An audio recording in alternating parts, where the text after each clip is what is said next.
Let's see. Okay. I'm going to try this again. So I was trying to tell you about,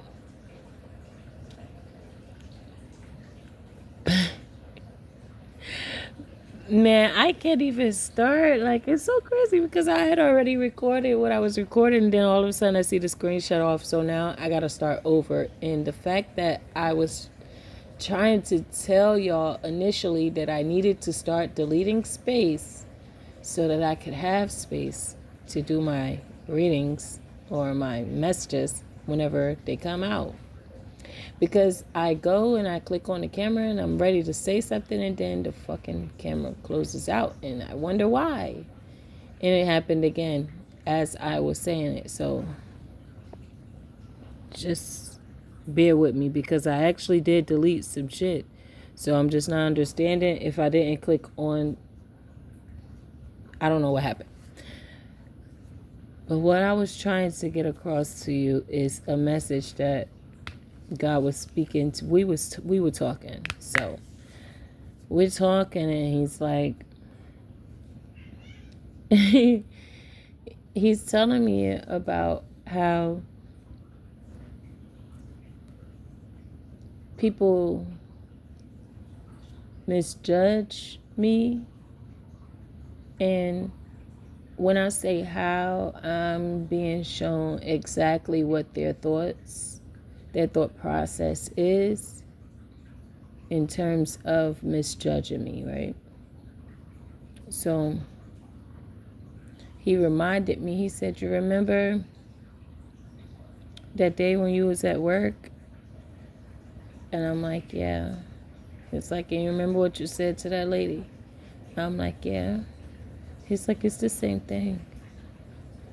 So I'm being told to share what happened with this lady at work. And that's what I was doing in the last message, and then it cut off. So I'm going to share what happened. So I went through training with a few people, but there's just one girl. Well, she was older than me, this one lady. She ended up being where I ended up being at after training. And I worked in a residential group home with people with physical disabilities. They also had, like, some of them had, like, shaken baby syndrome. So they had been in the facility since they were 2 years old or so whenever it happened to them. Some of them it's different stories. So a lot of them, well, all of them were wheelchair bound. Let's see, who wasn't? None of them wasn't. They were all wheelchair bound and bed bound, and they needed a lot of assistance.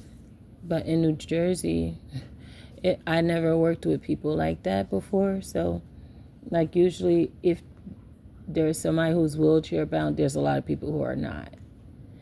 But they still need assistance in other things like hygiene and eating and stuff like that. So this was a different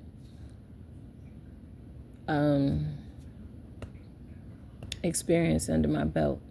So one day I'm working and I'm done, like, cooking or whatever, and everybody has their plates. So the people who need to get out of bed and diapers changed and clothes changed and everything like that, all of that has been done.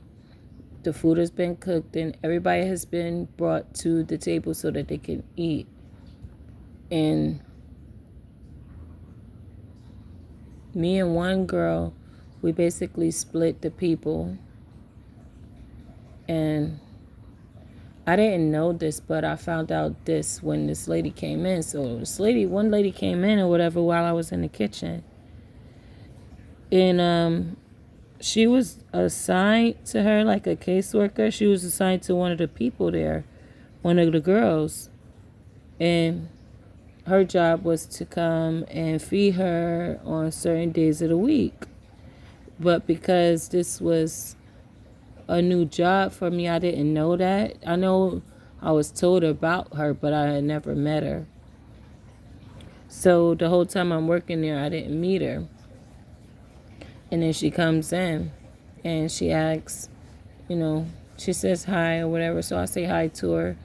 She tell me who she is and everything. And she asks me where the plate is for the girl. And I tell her it's in the microwave. I could give it to you because I'm in the kitchen. So I get it out the microwave.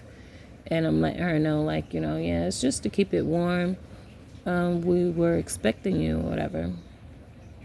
So she gets the plate and she's checking to see how hot it is, make sure it's not too hot for the person, which is fine by me.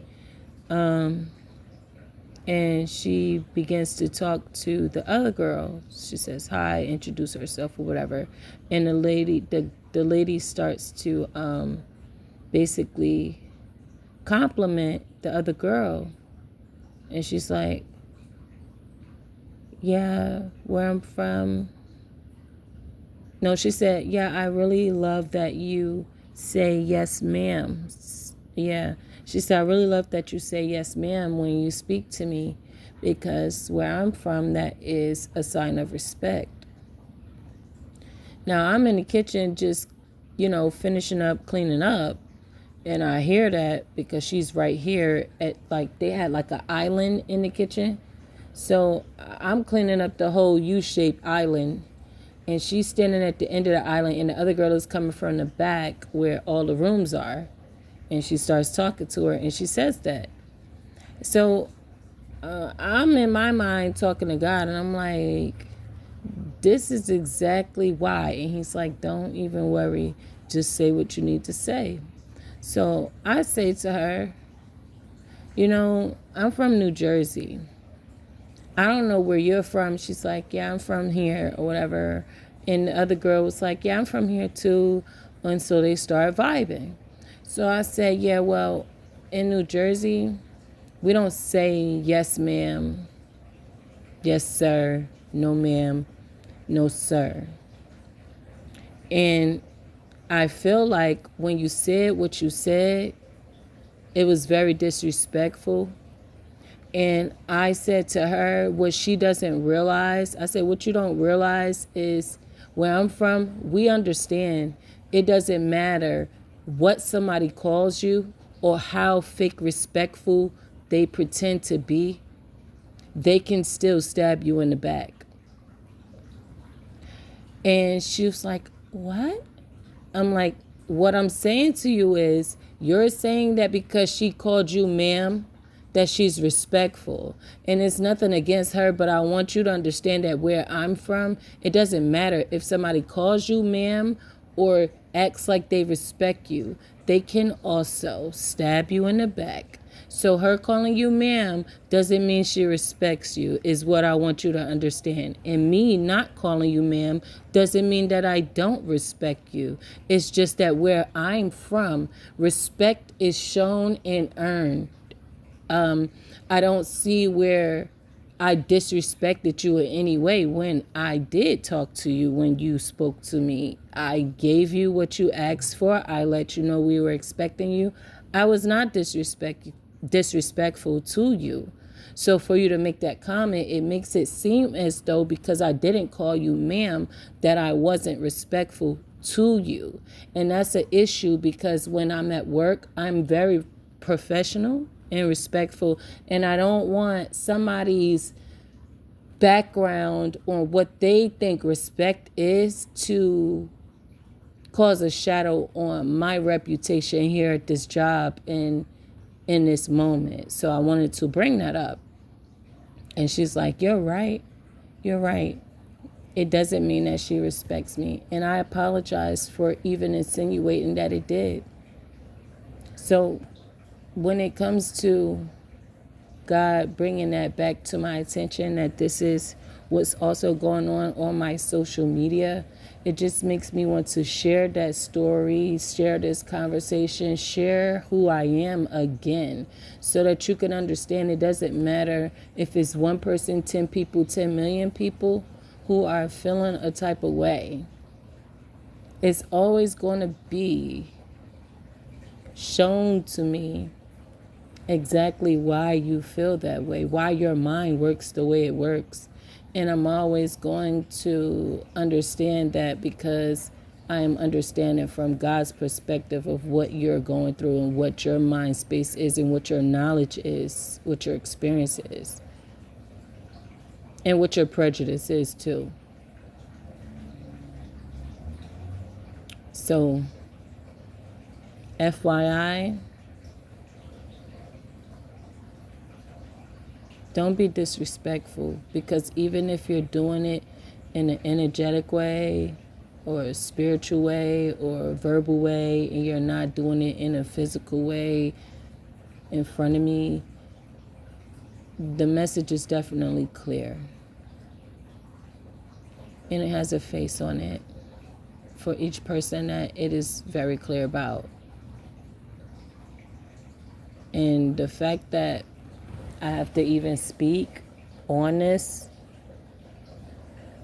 in a world where everybody is so-called real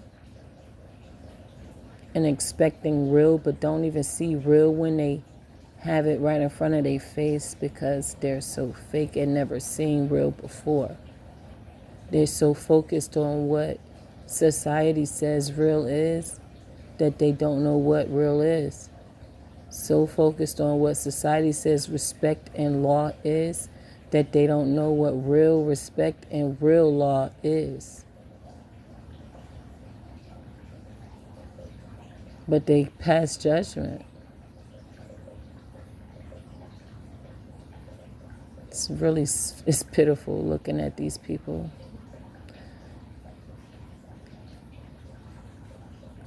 That's all I really gotta say. It's pitiful to look at you when I see what you see about me, when you can't even see what the fuck you need to see about yourself. And when it comes to me, you can't even see clearly because you're so fucking stuck. Crust on your fucking eyes, all of them, glued shut because of jealousy and self-neglect. That has nothing to do with me, or my path, or my relationship with God. And that is something that you understand, but you need to overstand that in order for you to get where you need to go.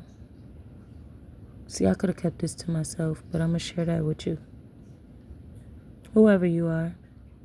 And if you're in this collective and you feel like this is what's going on in your energy, you can share this message with them too. Because I'll speak for you too. We're not going for the shit. None of it.